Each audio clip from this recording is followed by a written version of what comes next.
Graduate MLC అభ్యర్థిగా ఇవాళ ఏరేశ్వరం degree college స్టాఫ్ని కలవడానికి వచ్చాను.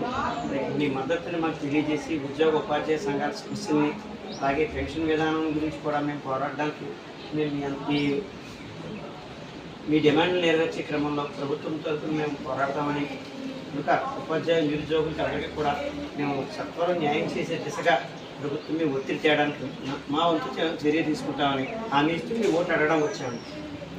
మీ అందరినీ కూడా కాళీ కృష్ణమోహన్ అని నేను 6వ నెంబర్ సీరియల్ మన బ్యాలెట్లో నాకు కేటాయించిందండి. ఉభయ గోదావరి జిల్లా ఎమ్మెల్సీ అభ్యర్థిగా పోటీ చేస్తున్నాను.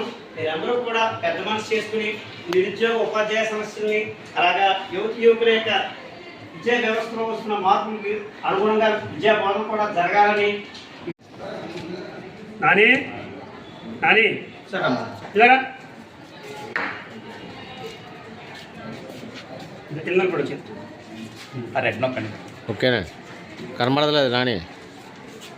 ఓకే ఎమ్మెల్సీ అభ్యర్థిగా నేను పోటీ చేస్తున్నాను. కాళీ కృష్ణమోహన్ అని నేను మద్దతు ఇచ్చి ప్రథమ ప్రాధాన్యత ఇచ్చి 6వ నెంబర్ సీరియల్ కూడా చేసి మెజార్టీతో గెలిపించి నిరుద్యోగ సమస్యల పరిష్కారానికి పోరాటం చేస్తానని హామీస్తూ, అలాగే ఉద్యోగ ఉపాధ్యాయ సంఘాల వారికి కూడా ఏ సందర్భంలో ఏ ఇబ్బంది వచ్చినా మేము నిలబడి మీ గొంతుకే మేము మాట్లాడతామని ప్రామిస్ చేస్తూ మనం ఓటు అడుగుతాం. Okay thanks.